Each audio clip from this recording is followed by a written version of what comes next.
Hello students, ये आपका English का सब्जेक्टिव क्वेश्चन है। आप लोग बार बार बोल रहे थे सब्जेक्टिव सब्जेक्टिव, तो सब्जेक्टिव क्वेश्चन है ये। और ये कंप्लीट मॉडल सेट है जो आपका एग्जाम में आएगा। और ऑब्जेक्टिव पूरा करा दिए हैं, मॉडल सेट का भी और पूरा वर्मा प्रेस का पांचों सेट भी। जो नहीं देखे हैं डिस्क्रिप्शन में लिंक है, वहाँ से जाके आप लोग देख सकते हैं। तो चलिए देखिए इंग्लिश का सब्जेक्टिव। इतना क्वेश्चन अगर आप कर लीजिएगा तो आपका एग्जाम में एकदम 20 से 25 नंबर आ जाएगा। तो ये बहुत ही महत्वपूर्ण है। इंग्लिश में अगर अभी तक आप कुछ नहीं पढ़े हैं तो हम आज जो जितना भी क्वेश्चन बताएंगे उसको अच्छा से पढ़ लीजिए और एक बार कॉपी में लिख लीजिए, और याद करने का तरीका भी हम आप लोग को बताएंगे। ठीक है, चलिए देखिए शुरू करते हैं। इंग्लिश का है ये class 10 English Jharkhand board exam, जो आपका बोर्ड एग्जाम में आएगा। ठीक है, चलिए देखिए शुरू करते हैं। पहला क्वेश्चन है 45 नंबर से है आपका इंग्लिश का question. Why was the young seagull afraid to fly. ये है हिज फर्स्ट फ्लाइट का, और इसमें एक यंग सीगल है, समुद्री पक्षी, जिसको उड़ने से डर लगता है पहली बार। जैसे आप लोग पहली बार साइकिल चलाते होंगे, कुछ करते होंगे, डर लगता है, उसी तरह इसको डर लगता है। तो क्यों लगता है? तो देखिए, जैसे यंग सीगल है, ये पहाड़ की ऊंची चोटी पे रहता था और नीचे जो है विशाल समुद्र था। अगर ये उड़ता तो इसको डर लगता था कहीं मेरा पंख काम ना करे तो हम समुद्र में गिर जाएंगे, मर जाएंगे। जैसे पैराशूट से आदमी गिरता है, अगर पैराशूट नहीं खुला तो आदमी क्या हो सकता है? गिर सकता है। चलिए देखिए answer.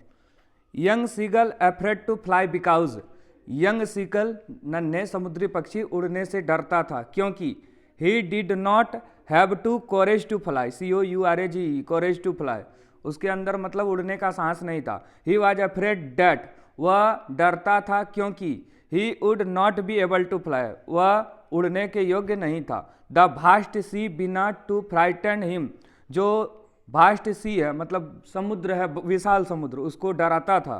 His two brother and sister had already flown away the day before, उसका दो भाई और बहन जो है कुछ दिन पहले ही या एक दिन पहले ही उड़ गया था। यही वो आपका आंसर, एकदम अपना भाषा में लिखे हैं। इस तरह का भाषा आपको बुक में नहीं मिलेगा, तो ध्यान से पढ़ना है। Young seagull afraid to fly because he did not have the courage to fly, he was afraid that he would not be able to fly, the vast sea began to frighten him, his two brother and sister had already flown away day before। अब कुछ लड़का लड़की क्या करता है, question लिख दिया और जो मन सो आंसर भर दिया, पैसेज भर दिया, उस तरह नहीं करना है। अगर आपको याद नहीं हो रहा है तो कम से कम प्रत्येक चैप्टर का एक इंपॉर्टेंट क्वेश्चन लिखना, मतलब याद करना है। जैसे यंग सीगल वाला इटो याद कर लिए, अब इससे रिलेटेड कोई दूसरा भी क्वेश्चन दे, आप इसको लिख सकते हैं तो आपको मार्क्स मिल जाएगा। 3 में 2 तो मिलेगा ही, लेकिन अगर यही क्वेश्चन है और यही आंसर लिखिएगा 3 में 3 आपको मिलेगा। समझ गए क्या बोल रहे हैं हम? तो चलिए ठीक है, आगे दूसरा क्वेश्चन है what was Lencho's main concern. देखिए यहाँ है दूसरा क्वेश्चन है what was Lencho's main concern, what did he do. Lencho एक पुअर फार्मर था, आप सब लोग जानते हैं। ए लेटर टू गॉड है, GL फ्रेंड्स इसको लिखा है। इसमें लेंचो का पूरा फसल बर्बाद हो जाता है हेल स्टोन से, तो वो क्या करता है वो देखिए। तो Lencho's main concern was the loss of his crop and the survival of his family. Lencho का मैन कंसर्न था, मतलब दुख का कारण इसका था कि, या सोच का कारण था कि उसका पूरा फसल, क्रॉप मतलब फसल होता है, बर्बाद हो गया। And survival of his family, और उसका परिवार अब कैसे सर्वाइव करेगा, कैसे जिंदा रहेगा। His crop were destroyed by hailstone, उसका पूरा फसल जो है बर्बाद हो गया। किससे? हेल स्टोन मतलब होता है क्या? आंधी तूफान, ओलावृष्टि। Therefore he needed money, so he write a letter to God, इसलिए उसको कुछ पैसे की जरूरत है, इसलिए उसने भगवान को एक पत्र लिखा। यही सब क्वेश्चन आएगा। Who was Lencho, why did Lencho write a letter to God, और लेंचो का कंसर्न क्या है या भगवान में भरोसा क्यों है, और उसका मदद कौन किया? Post master. लेंचो वाला एक चीज आपको याद ही रखना है, Lencho was a poor farmer और his crop was destroyed by hailstone. 3 से 4 लाइन आप याद रखिए। लेंचो में कुछ भी आए ए लेटर टू गॉड में आप उसको छाप दीजिए और नंबर लूट लीजिए। चलिए अब आगे चलते हैं।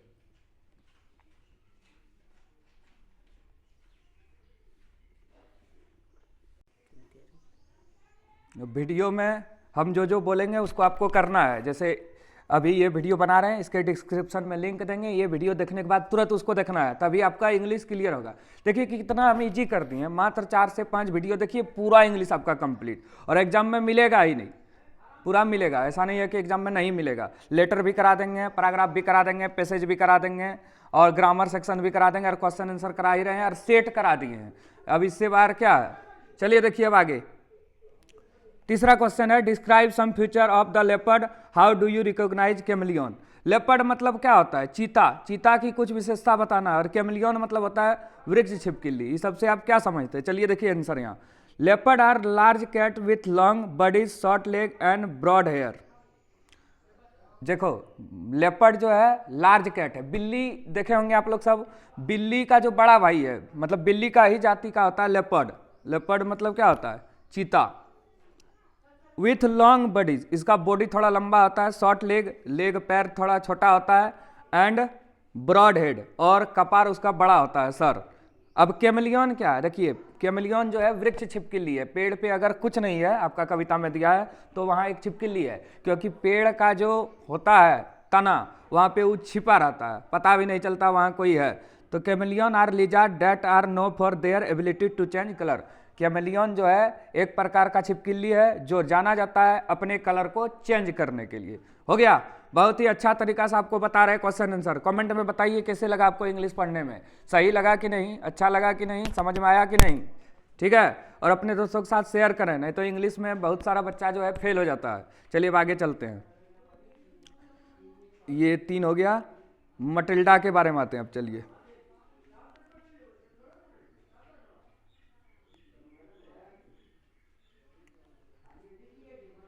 इसमें हम आपको 2 क्वेश्चन बताएंगे। What kind of life Matilda and her husband live after the loss of the diamond necklace. इसमें 2 क्वेश्चन क्या क्या है। पहला क्वेश्चन है मटिल्डा के बारे में। मटिल्डा एक प्रेटी लेडी थी, लेकिन उसका जन्म गलती से क्लर्क परिवार में हो गया।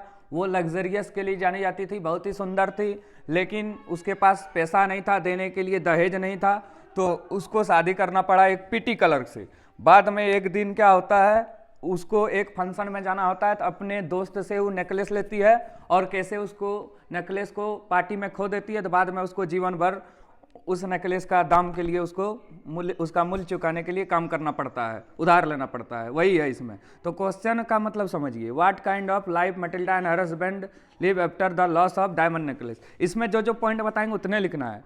Matilda and her husband had to live a very miserable and frugal life after the loss of the diamond necklace. Their entire saving were spend, पूरी जो उसका सेविंग था लाइफ का खत्म हो गया। They had to borrow money from so many source for 10 long years they bore that misery. They dismissed their servant, they shifted a garret. Matilda had to do the cumbersome household chores herself. She wore very ordinary clothes. She hung with the greengrocer, the butcher. Her husband also had to work hard. They even work late night to earn enough to repay the debt. इसमें आप क्या क्या लिख सकते हैं? देखिए अगर इतना नहीं लिख पाइएगा तो आप यहां तक लिख सकते हैं, मटिल्डा से लेके यहां तक और फिर यहां से यहां तक। हो गया आपका, ये बीच वाला आप छोड़ सकते हैं, यहां से यहां तक हो गया, आपको याद हो जाएगा। चलिए अब आगे। ये बहुत इंपॉर्टेंट क्वेश्चन है। देखिए अगर इसको आप याद कर लीजिएगा, ये क्वेश्चन को, हॉरेंसी डेनबी, तो इसके बारे में कुछ भी दे आप लिख सकते हैं। Who was Horace Denby, हॉरेंसी Denby किस प्रकार का पर्सन था, हॉरेंसी डेनबी का कैरेक्टर स्केच, तो आप लिख सकते हैं इसको। देखिए क्वेश्चन क्या है, इसलिए हम बोले सब चैप्टर का कम से कम एक एक क्वेश्चन रट लीजिए, याद कर लीजिए अच्छा से। तो क्वेश्चन देखिए, who was Horace Danby and what kind of a person was he. Horace Danby कौन है? हॉरेंसी डेनबी देखो एक 50 साल का लगभग अनमेरिड आदमी था, जो जाना जाता था एक लॉक मेकर के रूप में, ताला बनाने के रूप में। उसको एक बीमारी था, गर्मी के दिन में उसको हे फीवर हो जाता था, मतलब फ्लावर का सुगंध से उसको एलर्जी होता था। और उसको पसंद था रेयर और एक्सपेंसिव बुक पढ़ने का, अच्छे अच्छे किताब जो महंगे महंगे मार्केट में आता है उसको पढ़ने का। और प्रत्येक वर्ष वो इसको पूरा करने के लिए एक सेफ, मतलब एक तिजोरी की चोरी करता था। देखिए इसको क्या लिखेंगे, Horace Danby was about 50 years old, unmarried man. He was known as a good and honest citizen. He was a successful lockmaker. He suffered from attack of hay fever in summer. He was a book lover, to get rare and expensive book he use to rob a safe every year. देखिए ये question में इसको आप लिखना ही है, अगर exam में आ जाए, गिव ए कैरेक्टर स्केच या write a character sketch of Horace Danby, इसमें भी यही लिखना है, हॉरेंसी डेनबी इसमें भी यही लिखना है। देखिए यहाँ जैसे दिया है write a character sketch of Bholi, तो वहाँ दे देगा write a character sketch of Horace Danby. समझ गए? ये क्वेश्चन भी आप लोग लिख लीजिए, write a character sketch of Horace Danby, और उसका भी आंसर यही होगा। देखें एक उत्तर कितना क्वेश्चन का होता है। चलिए अब आगे, कैसे लग रहा है आप बताइए इंग्लिश में, तभी हम आगे वीडियो बनाएंगे, बहुत मेहनत लगता है इंग्लिश में। ये बहुत ही महत्वपूर्ण क्वेश्चन है आपके लिए, क्योंकि भोली से क्वेश्चन एग्जाम में नहीं आए ऐसा हो नहीं सकता। तो थोड़ा सुन लीजिए इसके बारे में। भोली का रियल नेम सुलेखा है, ये रामलाल की चौथी बेटी थी। बचपन से ही वह थोड़ा स्लो थी, उसको बचपन में स्मॉल पॉक्स हो गया, उसके बाद जब वो 2.5 साल की थी बेड से नीचे गिर गई, उसका बोली बंद हो गया, यही सब है। उसको बाद में पढ़ाई के लिए प्राइमरी स्कूल भेजा गया। भोली का पिता को उसका शादी का टेंशन होता था कि दूल्हा इसको मिलेगा कि नहीं मिलेगा। बाद में एक बूढ़ा दूल्हा उसको मिला विशंबर, शादी करने के लिए भोली तैयार हो गई, लेकिन वो 5,000 रुपया दहेज मांगने लगा, तो ये बोली हम शादी नहीं करेंगे। पहली बारी स्टेज पे बोली और सब कोई सुना, इसका मतलब रोल निभाने में टीचर की महत्वपूर्ण भूमिका रही। तो भोली के बारे में कुछ आए, आप इसको लिख सकते हैं। देखो क्या बता रहे हैं, बहुत ही अच्छा क्वेश्चन है ये, लिख के याद करना आपको। इंग्लिश है, साइंस नहीं है कि, और मैथ की आप देख लिए, मैथ तो बनाना पड़ता है, साइंस को भी थोड़ा सुनना पड़ता है, अच्छा से समझना पड़ता है। हिंदी नहीं है कि आप सुन लिए याद हो गया, इसको आप लिखिए एक बार अपना भाषा में, ताकि एग्जाम में आप लिख पाए। ना तो ये स्पेलिंग गलत हो जाएगा, जैसे डॉटर का स्पेलिंग आप लोग भूल जाएंगे, स्मॉल पॉक्स भूल जाएंगे, इसलिए आप इसको लिखिए। एक क्वेश्चन को 2 बार लिखिए, आपका मेहनत बेकार नहीं जाएगा। हम बोले ना भोली के बारे में कुछ आए, आप लिख दीजिए इसको।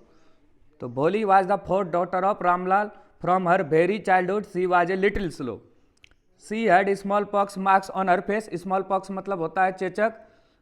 सी स्टमर्ड, स्टमर्ड मतलब होता है हकलाना, हकलाती थी वो, धीरे धीरे बोलती थी, जैसे भ भ भ भोली।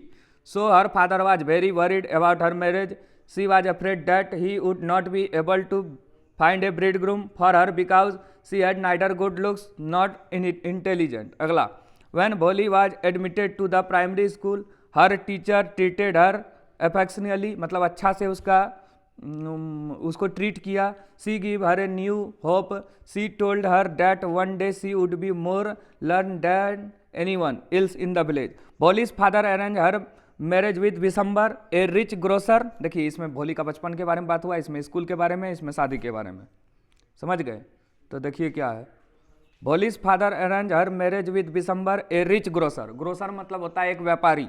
But she refuse to marry him, लेकिन उसने शादी करने से मना कर दिया।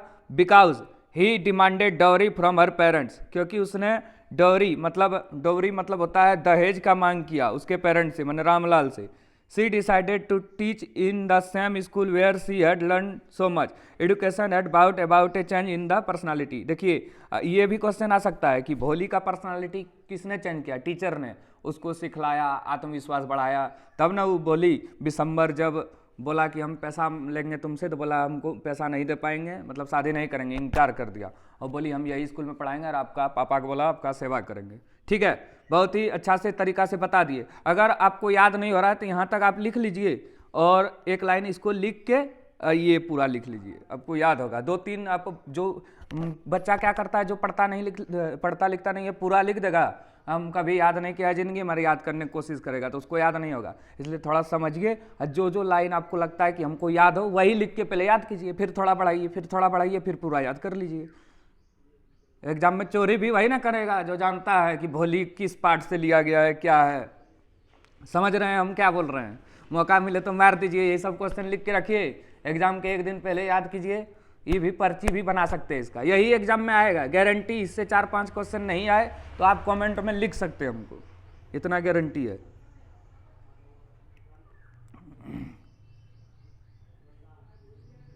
चलिए अब 2 क्वेश्चन है और।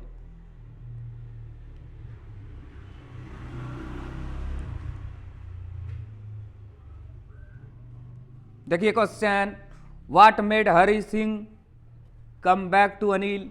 अनिल एक 25 साल का राइटर था, मैगजीन के लिए लिखता था, जबकि हरी सिंह का ओरिजिनल नाम हरी सिंह नहीं था, ये एक चोर सा 15 साल का लड़का था, पुलिस से बचने के लिए अपना नाम हर महीना चेंज करता था। तो हरी सिंह एक बार क्या हुआ, अनिल का पैसा लेके भाग गया, लेकिन फिर उसका स्टेशन पे ट्रेन छूट गया, कुछ सोचने लगा, हालांकि वो दौड़ के पकड़ सकता था लेकिन नहीं पकड़ा। क्यों नहीं पकड़ा, चलिए देखते हैं। क्योंकि अनिल उसको अच्छा से ट्रीट किया था, विश्वास किया था, इसलिए। Anil was a trusting and careless person. It was difficult to rob him because he did not even notice he was been robbed. उसको मतलब फर्क नहीं पड़ता था कि वो लुट गया। Moreover Anil had given him the key to the door, he was free to come and go, so as he pleased. He had every opportunity to rob Anil whenever such a robbery would not provided him any pleasure. इतने लिख सकते हैं। One day Anil put rupee 600 rupee under his matter. Hari Singh could not resist and tempted. इतने घटे लिख सकते हैं आप। एक क्वेश्चन आ सकता है, what work did the Hari Singh for Anil? तो Hari Singh make tea for Anil, make food for Anil and go to market and buy various things of daily use and save 1 rupees without telling Anil. आप लिखिए इसको, question को क्या लिखना है आपको, what work did the thief या Hari Singh, thief बोले या हरी सिंह एक ही बात है, do for Anil। ये क्वेश्चन आप लोग कहीं से खोज के लिख सकते हैं इसका आंसर। अनिल और हरी सिंह के बारे में कैरेक्टर स्केच भी आएगा, याद रखना है आपको, बता दिए। ये देखिए, ये ट्रिकी वाला है। ट्रिकी एक कुत्ता है, मिसेस पंपरी इसको बहुत खिला देती है, जिससे ये बीमार पड़ता है। श्रीमान हैरियट, मिस्टर हैरियट उसका इलाज कैसे करता है, जो कि एक वेटनरी सर्जन है। चलिए देखिए, mister Herriot took Tricki to his surgery.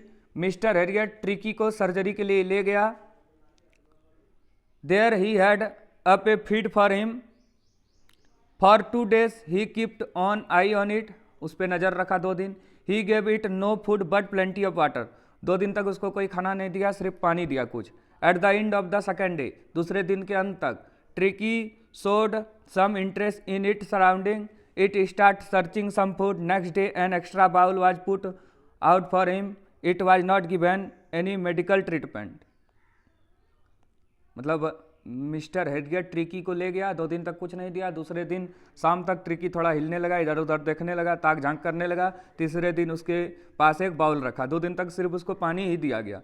Mister Harriet also gave brandy to Tricky. His diet was extra egg in the morning, wine at noon and brandy in the evening. These things had a great effect on Tricky.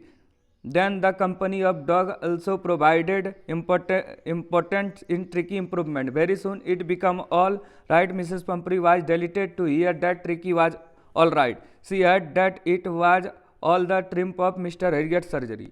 Surgery किया नहीं लेकिन नाम है, और उसको रखा अच्छा से मिस्टर हैरियट, क्योंकि मिसेस पंपरी बहुत ही कुत्ता को मानती थी अच्छी तरीक़ा से ट्रिकी, तो उसके लिए ब्रांडी, विस्की, रम, एग ये सब भेजता था पीने के लिए, जो कि डॉक्टर और उसका सहयोगी जो है यूज करता था। ठीक है, हम बता दिए मोस्ट इंपॉर्टेंट क्वेश्चन और जो क्वेश्चन आपका एग्जाम में आ सकता है। ठीक है, वीडियो आपको कैसे लगी आप बता सकते हैं। ठीक है, थैंक यू।